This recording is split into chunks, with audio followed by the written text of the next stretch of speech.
of my favorite projects in the crypto ecosystem is Hedera, and I'm always looking for new projects that are being built on it.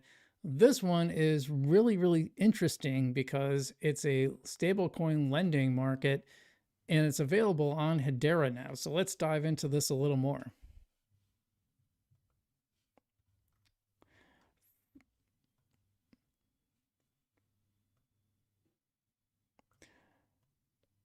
First off, and I really appreciate this video from, or this post from Tata. It says C Sigma is live on Hedera. Earn yield with your USDC. And you always, earning yield, always great. How much? I don't know, does it say 21%? That is pretty crazy.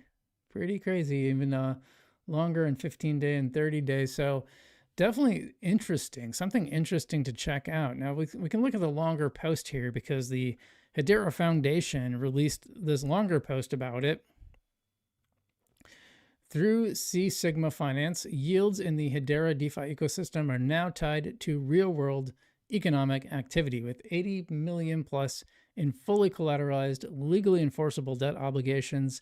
The team is bringing real economic value to the network. Now, you see why I like the other setup? Because this is like a lot of, jargon, a lot of stuff, why do I care? The first thing, I think your tweet, if you're going to have a tweet like this, I'm going to follow C Sigma, by the way.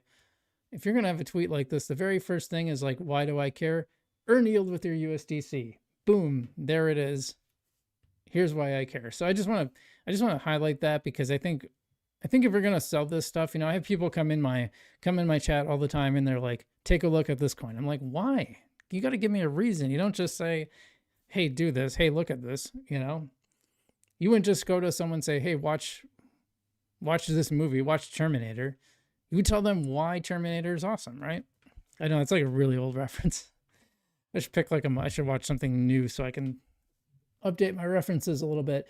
Anyway, traditionally, if a specialized credit fund wanted to lend logistics to logistics company, they face a mountain of operational fiction. Setting up SPVs, managing legal compliance, blah, blah, blah, blah, managing reconciling payments. C Sigma solves this by providing the merchant experience for asset originators, tokenization standards, compliance rails, and liquidity management, connecting to stablecoin pools seamlessly. Through this, eSigma can then provide a yield to users. See how much they buried that? Do you see how much they buried the lead there? Anyway, can provide a yield to users that is simply the market rate for specific types of working capital. Consider a mid-market logistics company waiting 90 days for a payment from a major retailer like Walmart. They have the contract, but they need the cash today, buy fuel, and pay drivers. By the way, this happens a lot. If you deal with like enterprise customers, this is so annoying.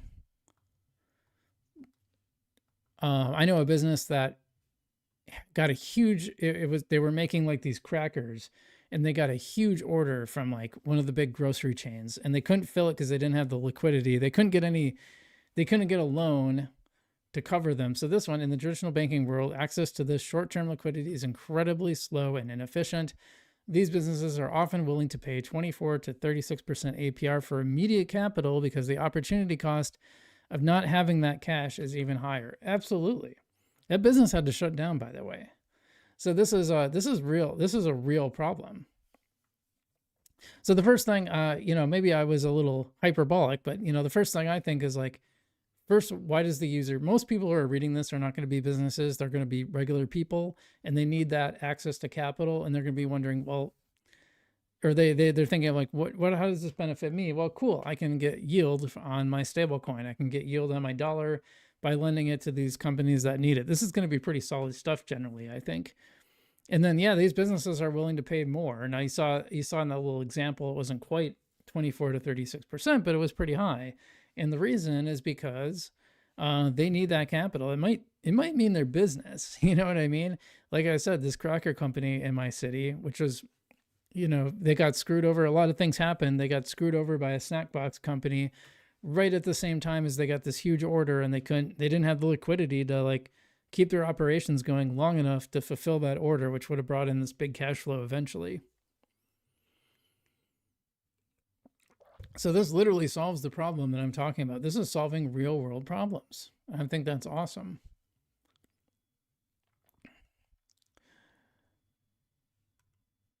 But I still like the way that he put this here. And this is why when you lend it that way, this is why. So it has Ethereum and Hedera being the second one now.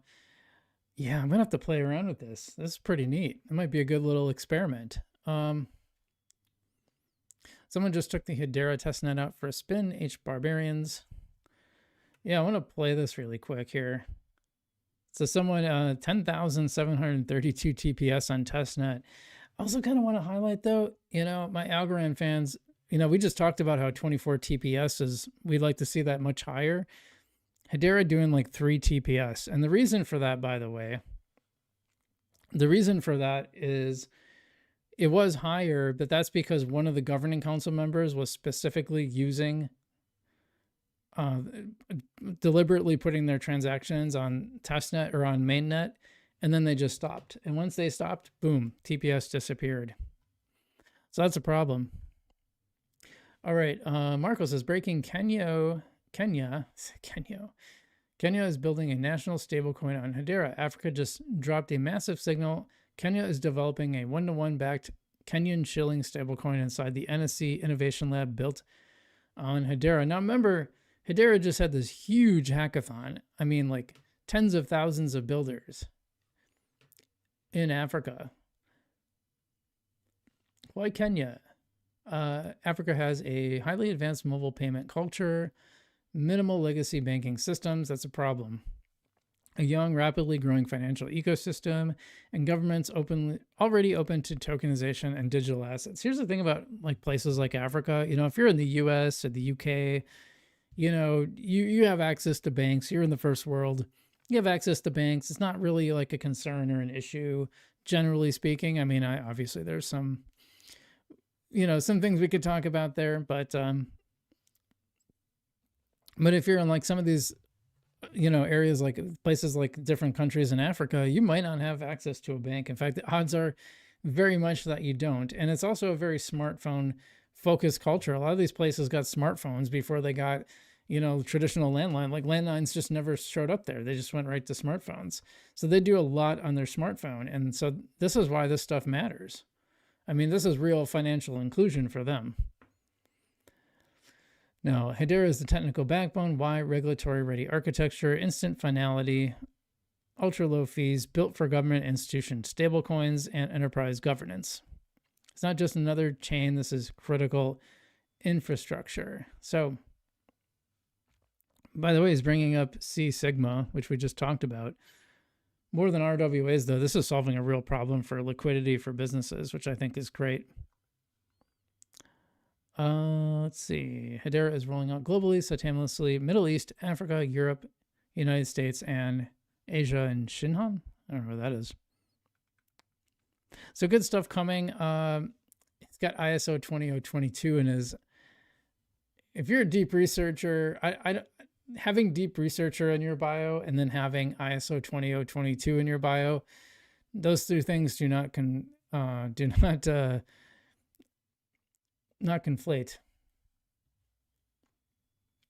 But anyway, that's pretty cool news, I think. And then we should go through. Well, first off, I want to say I think I talked about this in my last video, but HBAR is now back in the Coinbase 500 or 50. I think it always should have been. Kind of crazy that it wasn't. I believe Algorand is in there too. I'm not sure. Now I don't remember. It was at one point. Yeah. Anyway, let's see. Do they do like a little breakdown? Nope. We'll have to look at it. They probably have.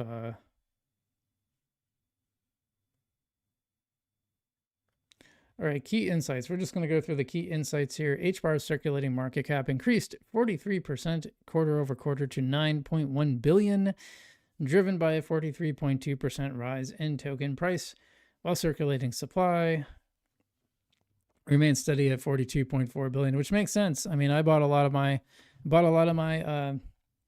HBAR at like 5 cents, 4 cents. So I think average was about 5 cents.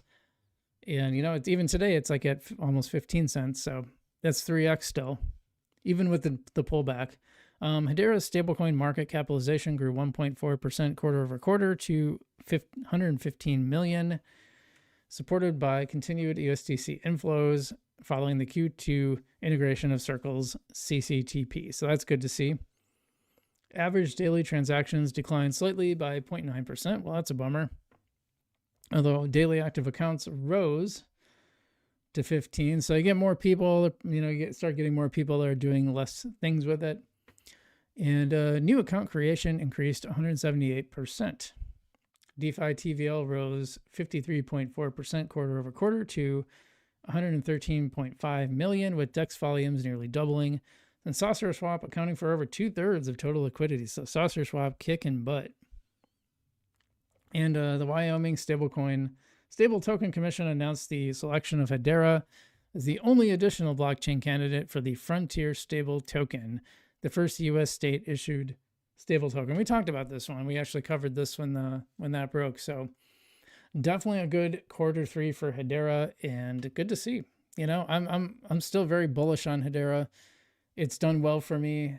That's something I can't quite say about Algorand. It hasn't done as well for me as Hedera has. So definitely something to keep in mind. But that's all for our Hedera news today.